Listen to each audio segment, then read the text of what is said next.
Sir வணக்கம். வணக்கம். அண்ணாமலை வேட்பாளராக அறிவித்துவிட்டார்கள். ஆனால் உடனேயே அவரையும் பாஜக பற்றியும் பல வதந்திகள் பரப்புகிறார்கள். உதாரணமாக அவர் கட்சியில் உள்ளவர்களே சில உள்ளடி வேலை செய்வதாக வரும் செய்திகள் பற்றி உங்களுக்கு கருத்து என்ன சார்? கரெக்டு. அவர் முதல்ல அவர் வேட்பாளராக வரமாட்டார், மத்திய அமைச்சராக ஆக மாட்டார் அப்படின்லாம் பேசிக்கிட்டு இருந்தாங்க. அதுக்கப்புறம் வரிசையாக போன 2-3 வீடியோலேயே நம்ம பார்த்துருக்கோம். அவர் வேட்பாளராக வரப்போறாருன்னு வதந்தி இருந்தபோதே, அந்த மாதிரி செய்திகள் வந்தபோதே பயந்துட்டாங்க. கம்யூனிஸ்ட் நம்ம வேணாம், நாங்கள் போட்டியிடலைங்கிற மாதிரி நைஸாக திமுக முன்ல நுழைச்சு திமுக வேட்பாளர் டாக்டர் கணபதி ராஜ்குமார் அறிவிச்சிருக்காங்க. அதே மாதிரி அதிமுகவில் இவர் அனௌன்ஸ் பண்ணியிருக்காங்க, சிங்கை ராமச்சந்திரன்கிறவரை. இது முன்னாடி என்னன்னா இது கம்யூனிஸ்ட் கோட்டையாக தான் இருந்தது. இப்போ என்னன்னா அவங்களுக்கே பயம் தான் அவங்க விலகி இருக்காங்க அப்படின்னு தான் நான் போன வீடியோலே சொல்லியிருக்கேன். ஆக மொத்தம் இது ஒன்ஸ் இப்போ நாமளை அஃபிஷியலாக வந்தாச்சு. அவரும் இறங்கி வேலை செய்ய ஆரம்பிச்சிட்டாரு. கோயம்புத்தூர்ல இருந்து பிரம்மாண்டமான வெற்றியை பாஜகவுக்கு தருவோம். அதே மாதிரி மற்ற இடத்துலாம் இப்போ அடுத்த வதந்தி என்ன சொன்னாங்கன்னாக்கா, அவர் கோயம்புத்தூர்லேயே முடங்கிடுவார், மற்ற தொகுதிக்கெல்லாம் அவர் போய் வேலை செய்ய முடியாது, அவர் தான் ஸ்டார் கேம்பைனர், அது நடக்காது அப்படின்னாங்க. அதுக்கும் இப்போ உடனே என்ன பண்ணிட்டாங்க, இட்டினரி மாதிரி ஏதாவது இந்த அவருடைய சுற்றுப்பயணம் மற்ற தொகுதியிலலாம் எப்போ போய் எந்தெந்த டேட்டில் போகிறாரு என்னென்ன ஃபுல் டீட்டெயிலும் கம்ப்ளீட்டாக போட்டு அதையும் பிஜேபி அஃபிஷியல் அனௌன்ஸ்மெண்ட் கொடுத்துட்டாங்க. இப்போ அந்த வதந்திக்கு பதில் கொடுத்தாச்சு. இந்த மாதிரி வதந்தி வர்றதுங்கிறது ஒன்றும் புது கிடையாது. எல்லா நேரத்துலையும் அது அண்ணாமலையே சொல்லியிருக்காரு நிறைய தரம். இந்த மாதிரி வதந்திகள்லாம் வந்துக்கிட்டே தான் இருக்கும்னு. நான் இந்த இடத்துல பல விஷயங்கள் சொல்கிறதுக்கு முன்னாடி நான் மக்கள்கிட்ட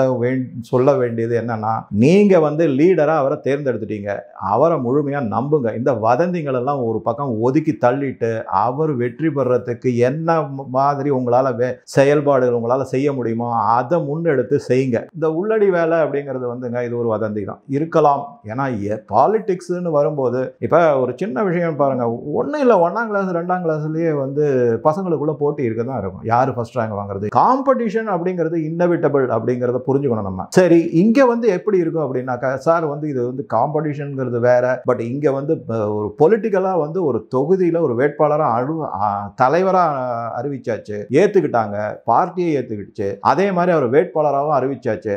அப்போ போய் என்ன காம்படிஷன் இருக்க முடியும் அப்படின்னு கேட்டிங்கன்னா, கரெக்டு, வேணா எம்பி ஆகிறதுக்கு வேணா காம்படிஷன் இல்லாமல் இருக்கலாங்க. வருங்காலத்தில் தன்னை நிலைநாட்டிக்கிறதுக்காக சில வேலைகள்லாம் எல்லாருக்குமே அந்த ஆஸ்பிரேஷன், ஹியூமன் பீயிங் அப்படின்னு இருந்தால் ஆஸ்பிரேஷன் கண்டிப்பாக இருக்க தான் இருக்கும். அதை நம்ம ஆஸ்பிரேஷன்ஸையே நம்ம உள்ளடி வேலை கெடுத்துட்டாங்க, இது பண்ணிட்டாங்க, அப்படியே கவுத்துட்டாங்க, அந்த மாதிரி பேசுறது இருக்கலாம். அப்படியே இருந்தாலும் நான் இங்கே ஒரு விஷயத்தை முக்கியமாக சொல்ல விரும்புறது என்னன்னா, ஒன்று மட்டும் நல்லா புரிஞ்சுங்க, பாஜக அப்படிங்கிறது ஒரு சென்ட்ரலைஸ்டு ஆர்கனைசேஷன்.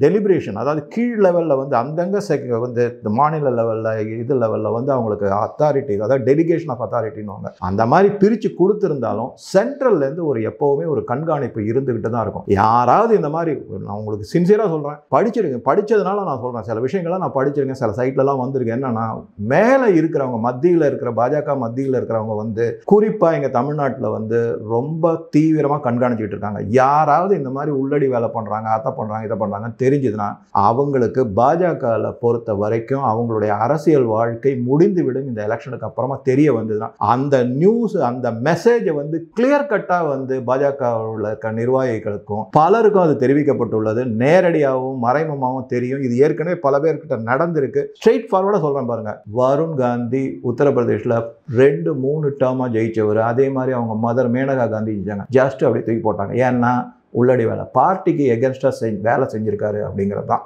ஜஸ்ட் அப்படியே தூக்கி போட்டுருவாங்க. ஏன்னா பாஜக ஒருத்தரை நம்பி கிடையாது, இது ஒரு மாபெரும் இயக்கம்.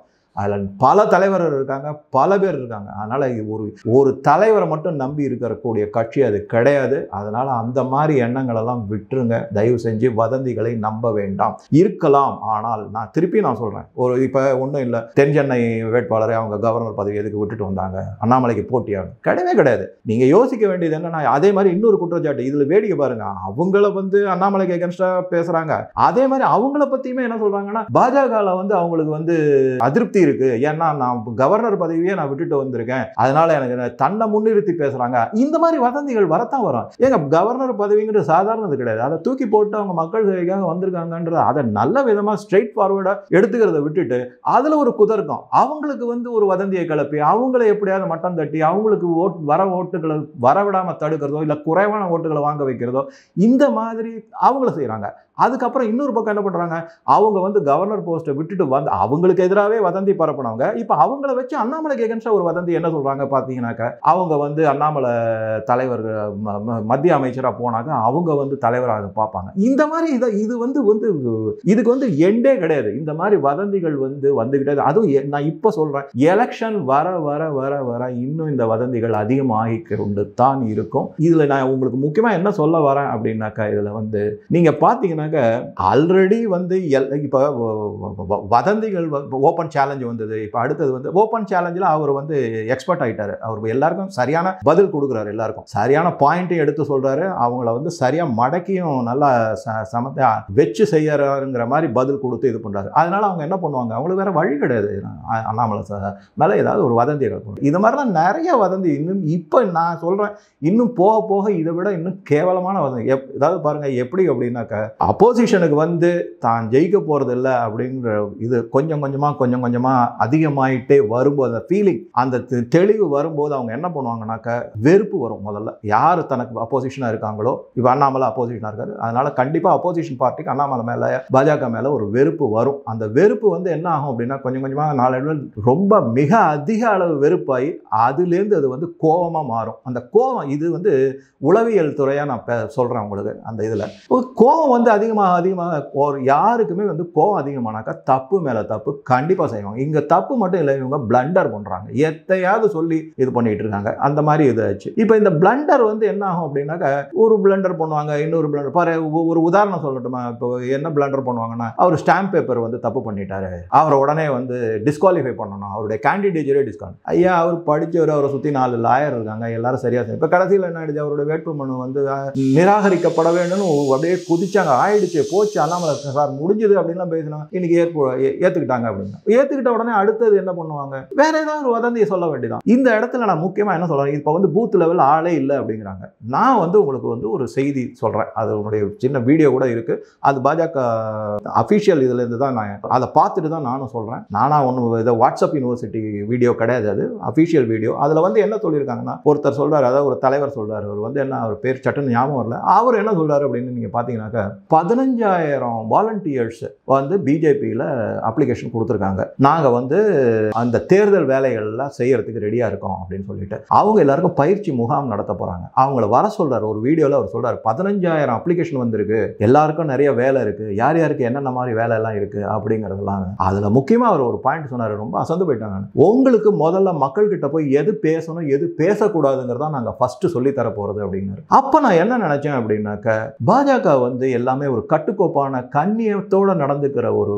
கட்சி, அதுல இருக்கிற உறுப்பினர்களும் சரி, மற்றவங்களுக்கு வேட்பாளர். இன்னி வரைக்கும் நீங்க சொல்லுங்க, அண்ணாமலை சார் வந்து ஒரு ஸ்ட்ராங்கா மெசேஜ் கொடுப்பாரு, பேசியிருப்பாரு, தவிர ஒரு கெட்ட வார்த்தை அவர் யூஸ் பண்ணிருப்பாருன்னு சொல்லுங்க, கிடையாது. ஆனால் அதே மற்ற பார்ட்டியில ஒரு கழகங்கள் இருக்கிறவர் கேவலமா பேசுறாங்க, ரொம்ப கேவலமா பேசுறாங்க. அந்த கண்ணியம் அப்படிங்கிறது, அவங்க வந்து என்னென்னமோ பேசியிருக்காரு. அதுவும் அதுவாது பரவாயில்ல, மேடையிலேயே ஒரு கேண்டிடேட்டை வச்சுக்கிட்டு, மேடமை வச்சுக்கிட்டு, அவங்க தூத்துக்குடி மேடம் கனிமொழியை வச்சுக்கிட்டு ஒரு அமைச்சர் வந்து கண்டபடி பேசுறாரு. அதுல அவர் அதுவும் மோடி சாரை பத்தி பேசியிருக்காங்க, அதுக்கு கேஸ்லாம் வேற போட்டிருக்காங்க. இந்த மாதிரி டெரோகேட்டரி ரிமார்க்ஸ் சொல்லக்கூடாது, பர்சனல் அட்டாக். ஆக நான் என்ன சொல்றேன் அப்படின்னா, முன்னாடி சொன்ன மாதிரி ஃப்ரஸ்ட்ரேஷன் வரும், அதுலேருந்து வந்து கோபம் வரும், கோபத்துக்கு அது டெவலப் ஆகும், கோபம் வந்து பிளண்டர் பண்ணும். பிளண்டருக்கு அடுத்தது என்ன பண்ணுவாங்கன்னா, இந்த மாதிரி கீழ்த்தரமா திட்டுவாங்க. அதாவது வதந்திகள் முடிஞ்சிருச்சு, இனிமே வதந்திகள் கிடையாது, எல்லாம் முடிய போகுதுன்னா திட்ட ஆரம்பிப்பாங்க. திட்டுனதுக்கு அப்புறம் என்ன பண்ணுவாங்க அப்படின்னா, ரொம்ப sorry to tell you, violence வரக்கூடிய சான்ஸ் இருக்கு, கண்டிப்பாக இருக்கு. வயலன்ஸ்ல இறங்குவாங்க. மக்கள் வந்து தைரியமா பாதுகாத்து இருங்க. இதுதான் நான் சொல்ல விரும்புறது. இந்த நேரத்தில் நான் பல வீடியோல சொல்லியிருக்கேன், அதாவது இந்த அண்ணாமலை சார் வந்து தன்னை வந்து தானா வந்து நான் லீடர் உங்களுக்கு அப்படின்னு ப்ரொஜெக்ட் பண்ணல. அவங்கள வந்து மக்கள் அவரை லீடரை ஏத்துக்கிட்டதுக்கு அப்புறமா தான் அவர் தன்னை சரி நான் லீடரா இருக்கேன்னு ஒத்துக்கிட்டு லீட் பண்ணிட்டு இருக்காரு. தவிர அது ஒண்ணு. இந்த மாதிரி எல்லாம் பேசும்போது பாத்தீங்கன்னா, ஊடகங்கள் மட்டும் இல்ல, சாதாரண ஒரு லெவல்ல கூட இல்ல. ராகுல் காந்தி என்ன சொல்றாரா, ANIன்னு ஒரு ஊடகத்துக்கு வந்து அண்ணாமலை சார் கொடுத்த பேட்டியை நீங்க பார்த்திருப்பீங்க. அதுல வந்து ஒரு ஸ்டேட்ல ராகுல் காந்தியை பத்தி சொல்றாரு. அவர் ஒரு ஸ்டேட்ல நீ வந்து அமரா இருப்ப, இன்னொரு ஸ்டேட்ல ஆண்டனியா இருப்ப, இன்னொரு ஸ்டேட்ல அக்பரா இருப்ப, அதாவது அமர் அக்பர் ஆண்டனி ஹிந்தியில் ஒரு படம் வந்தது, அமிதாப் பச்சன் நடிச்சது. அதை பேஸ் பண்ணி அவர் சொல்லியிருக்காரு, ஒரு இடத்துல நீ இந்துவா இருப்ப, ஒரு இடத்துல கிறிஸ்டியனா இருப்ப, இன்னொரு ஸ்டேட்ல வந்து நீ முஸ்லீமா இருப்ப, இது என்ன வேஷம் போட்டுக்கிட்டு இருக்க, இதெல்லாம் கூட ஒரு பக்கம் தள்ளி வச்சா கூட மோதியை பத்தி கண்ணா பண்ணான்னு திட்டுறீங்க செய்யறீங்க. அந்த மாதிரி எல்லாம் இருந்ததுன்னா நான் விட்டு கொடுக்கவே மாட்டேன், அவரை வந்து பாதுகாக்க வேண்டியது என்னுடைய கடமை அப்படிங்கிற. இங்கதான் நான் ஒரு விஷயம் சொல்ல வரேன். அதே மாதிரி மக்கள் வந்து தெளிவா இருக்காங்க. எப்படி அண்ணாமலை தன்னுடைய தலைவரை விட்டு கொடுக்க மாட்டேன்னு சொல்றாரோ அது மாதிரி இங்க மக்கள் வந்து அண்ணாமலையை விட்டு கொடுக்க மாட்டதுக்கு ரெடியா இல்லை. ஏன்னா அந்த மாதிரி மென்டலி ரெடி ஆயிட்டாங்க அவங்க. அண்ணாமலை சார் வந்து இங்க ஒரு முழுமையான நம்பிக்கையோட அனுப்பி வைக்கப்பட்டவர், தலைவராக நியமிக்கப்பட்டவர் சென்ட்ரல்ல இருந்து. எப்படி அவருக்கு மோடி அண்ட் அமித்ஷா பாஜக மேல உள்ளவங்க மேல வந்து மதிப்பு மரியாதை இருக்கும், அந்த அளவு நம்பிக்கை இருக்கும், அதே மாதிரி தான் அவங்களுக்கு மத்தியில் இருக்கிறவங்களுக்கும் அண்ணாமலை மேல அசைக்க முடியாத நம்பிக்கை, அசைக்க முடியாத மரியாதை, மதிப்பு எல்லாம் இருக்கு. மிகப்பெரிய மரியாதை, கொஞ்சம் கூட துளி அளவு கூட இது இல்லாத ஒரு நம்பிக்கை அவர் மேல வச்சிருக்காங்க.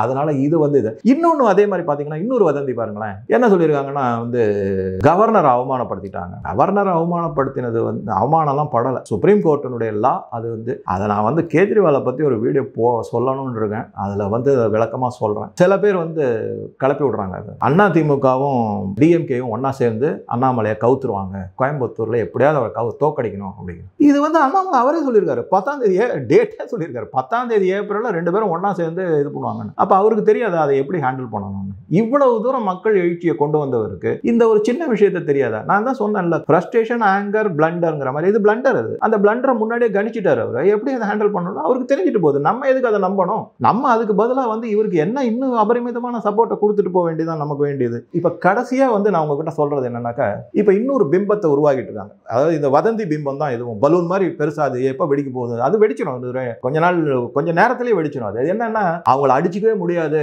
அதாவது என்னன்னா இது எல்லாமே வந்து அண்ணாமலை சாரையும் பிஜேபியையும் பாஜகவையும் ஒரு ரொம்ப ரொம்ப ரொம்ப ரொம்ப வீக்கா ப்ரொஜெக்ட் பண்ணிட்டா மக்கள் அடே இவங்க எங்க ஜெயிக்க போறாங்க, அதனால இங்க எப்பவுமே இந்த தமிழ்நாடு வந்து ஜெயிக்கிற கட்சிக்கு ஓட்டு போடணுங்கிற ஒரு கான்செப்ட் ஒன்று இருக்கு. அந்த மாதிரி ஒரு நேரேட்டிவ் பெடல் பண்ணுவாங்கன்றாங்களா, அந்த மாதிரி பண்ணிட்டு இருக்காங்க. நான் இப்ப இந்த ஐடி ஊடகத்துக்கு வரேன். நீங்க ஐடி ஊடகத்துல போய் பாருங்க, எல்லாருக்கும் ஆல்ரெடி நிறைய இடத்துல இந்த ரொம்ப காமன் வெரி பாப்புலர் 200 ரூபாய் ஊபிஎஸ் 20 ரூபாய்க்கு கொடுத்தாக்க ஒரு ட்வீட் போடுவாங்கன்னு, அந்த மாதிரி தான் போடிட்டு இருக்கு. அதுல ஒன்றும் பெருசா ஒன்றும் கிடையாது. ஏன்னா எல்லாமே குக்கட் அப் ஸ்டோரிஸ். இவர் வந்து எல்லாம் திட்டுறது, எல்லாம் ஃபால்ஸ் ஸ்டோரிஸ் இருக்கும், இல்லைன்னா திட்டுறது தான் இருக்கும். பெண்களெல்லாம் மகா கேவலமா இழிவா பேசுவாங்க.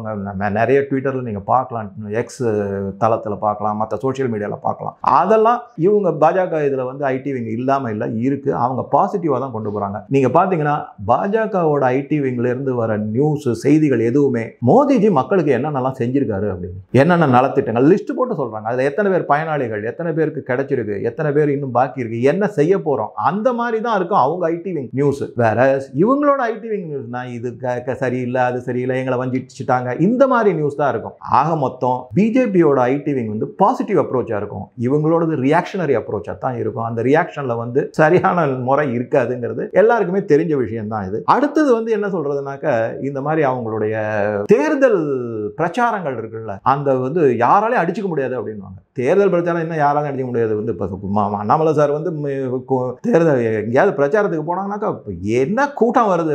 அது ரெண்டாவது அவர் உண்மையை பேசுறாரு, ஸ்ட்ராட்டஜி பேசுறாரு. சரி ஓகே, இப்ப ரெண்டு எக்ஸாம்பிள் தேர்தல் பிரச்சாரத்துக்கு நம்ம எடுத்துப்போம். இப்ப வந்து தென் சென்னை வேட்பாளர் வந்து தேர்தல் பிரச்சாரம் செய்யவே விடல, மக்கள் திரும்பி போன்னு சொல்லாத குறை தான் வந்துட்டாங்க திரும்பி. அதை விட என்ன, உடனே என்ன பண்ணாங்க, அவங்களுக்கு மம்தா பானர்ஜி நல்ல இன்ஸ்பிரேஷன் போல இருக்கு. வெஸ்ட் பெங்கால்ல இருக்கிற chief minister Mamata Banerjee inspiration எடுத்துக்கிட்டாங்களோ அவங்க தெரியல, காலில் கட்டு போட்டாங்க, வலது காலில் கட்டு போட்டுட்டு இடது பக்கம் குச்சியை ஊனிட்டு நடந்துகிட்டு இருக்காங்க. ஏங்க எந்த காலில் அடிபட்டதோ அந்த ஆக்ஷன் கூட சரியா சொல்லி தராத ஒரு ஐடி விங்கும் ப்ராபகண்டா விங்கும் தான் அவங்க கிட்ட இருக்கு. இப்போ அந்த என்ன தேர்தல் பிரச்சாரத்தில் அவங்க பெருசா சாதிச்சுட்டாங்க, மக்கள் வெறுத்து ஒதுக்குற நிலைமையில அவங்க தேர்தல் பிரச்சாரம் இருக்கு. அதே மாதிரிதான் இன்னொரு வேட்பாளரும், இதே சென்னையில இன்னொரு வேட்பாளரும் அவர் ஒத்த வரல காட்டி காட்டி காட்டி காட்டி ஆட்டி ஆட்டி பேசுறாரு, பயங்கரமா பேசுறாரு. அவரு என்ன பிரயோஜனம் சொல்லுங்க? எந்த விதத்துல திருப்பி திருப்பி இவங்க தேர்தல் பிரச்சாரத்துல எல்லாம் இவங்க வந்து ரொம்ப பிரமாதமா செய்வாங்க அப்படின்னு இவங்க எப்படி சொல்றாங்க, என்ன பண்றாங்கன்னு? இது நத்திங் பட் ஒன்ஸ் அகைன் திருப்பி திருப்பி சொல்றேன், ரூமர், வதந்தி, நம்பாதீர்கள் அப்படிங்கிறது தான் இது. இங்க வந்து நம்ம என்ன, அண்ணாமலை சார் வந்து கூட்டணியே அமைக்க முடியாதுன்னாங்க, கூட்டணி அமைச்சதுக்கு அப்புறமா இப்ப என்ன சொல்றாங்க, நாங்க தான் முதல்ல கூட்டணி அமைக்கிறதுக்கு இருந்தோம் அந்த கட்சியோட, எங்களை ஏமாத்தி எங்களை ஒரு மாதிரி வஞ்சகம் செய்து அந்த கூட்டணியை அவர் எடுத்துக்கிட்டு போயிட்டார், தட்டிக்கிட்டு போயிட்டாரு அப்படின்லாம் பேசுறாங்க. அப்பனா என்ன அர்த்தம், உங்களுக்குள்ள கூட்டணி சேர்றதுக்கு ஒருத்தர் சரியில்லைன்னு போது உங்களுக்கு சாமர்த்தியமா கூட்டணி அமைக்க தெரியல அப்படிங்கிறது ஒன்றும், அண்ணாமலை சார் உங்களை விட சாமர்த்தியமா கூட்டணி அமைச்சிருக்காரு அப்படிங்கிறது தான் முக்கியம். அதை தவிர நான் சொல்றேன், 2 கட்சி வேட்பாளர்கள் வந்து தாமரை சின்னத்திலேயே நிக்க வச்சிருக்காரு, கன்வின்ஸ் பண்ணிருக்காருன்னா அவருடைய கெப்பாசிட்டி என்னன்னு மக்கள் புரிஞ்சுக்கிட்டாங்க. ஜாஃபர் சாதிக்கை விசாரிக்கிறது வந்து என்ஃபோர்ஸ்மெண்ட் டைரக்டரேட், அவர் அங்க எல்லாத்தையுமே நான் முன்னாடியே ஒரு வீடியோல சொல்லியிருக்கேன், அவரை வந்து என்னைக்கு அரெஸ்ட் பண்ணலான்னு சொன்னாங்களோ அதுக்கு 4 நாள் முன்னாடியே அவங்களை அரெஸ்ட் பண்ணி எல்லாத்தையும் கறந்துட்டு தான், யார் யாரோட என்னென்ன கணக்கு எப்படி என்ன எது எல்லாத்தையும் கறந்துட்டு தான் அவரை வந்து ஆமா நாங்கள் அரெஸ்ட் பண்ணியிருக்கோம்னு சொன்னதே, டிக்ளேர் பண்ணது. இது வந்து நான் முன்னாடியே சொல்லியிருக்கேன், 2 வருஷத்து ப்ராஜெக்ட், சமீர் வான்கடே இங்கே வந்ததுலேருந்து என்னென்ன பிரச்சனை எப்படிலாம் இருந்தது, 3 ஐஏஎஸ் ஆஃபீஸர் அப்படின்லாம் நான் சொல்லி ஐபிஎஸ் ஆஃபீஸர்னு சொல்லியிருக்கேன். அதனால வந்து இப்போ வந்து நேற்று இருக்கிற வீடியோவில் வந்து இதை நைஸாக டிஎம்கேக்கும் போதைப் பொருளுக்கும் அவர் கடத்தல்காரர்களுக்கும் சம்பந்தம் இல்லை அப்படின்னு ஒரு சாரார்கிட்ட கொண்டு போய் அந்த ஓட்டை வங்கி அறுவடை பண்ணுறதுக்காக சொல்லப்பட்ட நேரேட்டிவ் இது. அதில் வந்து அவங்க குறி வச்சிருக்கிறது வந்து ஒருத்தர் ஏடிஎம்கேல அந்த பார்ட்டி மேல அந்த நைஸை தள்ளி விடுறதுக்கு தான் பார்க்குறாங்க. இதை அப்போ அவர் அந்த மாதிரி செய்யும்போது இடியோ இல்லை பாஜகவோ சும்மா இருப்பாங்களா? அவங்க கிட்ட மெசேஜ் கண்டிப்பாக கிடைச்சிருக்கும். அவங்க வேறமான யுத்திகளை இந்த வதந்திகளை தகர்த்தெறியறதுக்கான எல்லா உத்திகளும் வரும். அதன் காரணமாகத்தான் அண்ணாமலை ஒரு இன்டர்வியூல என்ன சொன்னாரு, ஏப்ரல் 14ஆம் தேதி தமிழ் புத்தாண்டு அன்னைக்கு இந்த ஒத்த செங்கலுக்கு சரியான பாடம் கற்பிக்கப்படும்னு ஓப்பனாகவே சொல்லியிருக்காரு. நான் சொல்லலைங்க, அண்ணாமலை சொல்லதை நான் அதை ஜஸ்ட் ரிப்பீட் பண்ணியிருக்கேன். அதை நீங்கள் எல்லாருமே அந்த வீடியோவை பார்த்துருப்பீங்க.